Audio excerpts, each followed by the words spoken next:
it was also the way we covered some of the big events was thrilling. I remember right at the beginning, and this chimes in with our use of images.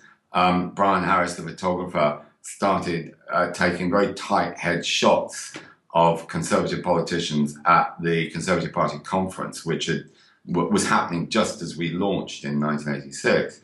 And he took these rather, in retrospect, unflattering, very, very close focus shots of these Tory politicians. You could see every kind of stray hair and every blocked pore.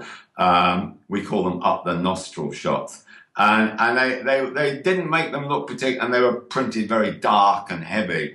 And so, you know, this was a bit radical, really. People didn't do that kind of thing. They were too arty in a way for newspaper photography. And we also had a reputation for just sort of digressing on the picture side for taking pictures of kind of random country scenes, which would basically be kind of 70% sky with a few sheep on a hill somewhere.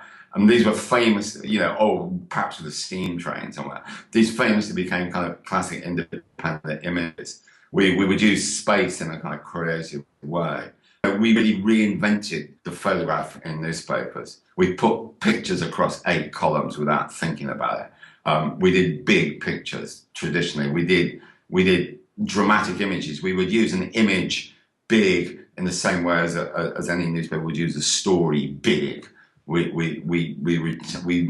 it's one of our lasting legacies, we returned images to their rightful place in newspapers.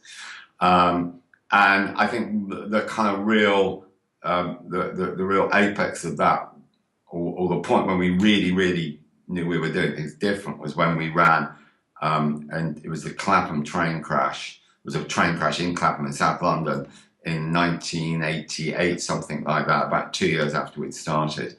And there were 35 people died, I think.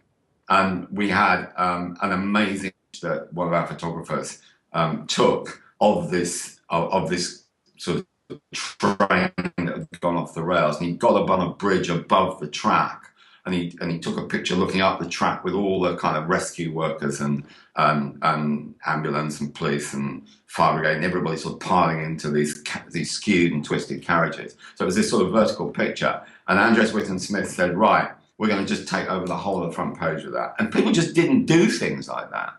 I mean, they do now more, but we did it first. And so we just ran that picture across the front page, put the story inside. That was unheard of at that point. You know, it was just a great stroke. And that's the kind of thing we did you know, we really reinvented the front page in newspapers. And that was a tradition that carried on right up until the last edition of The Independent on Sunday last week, when it was just a big picture of the dark sort of city landscape with some lights on it.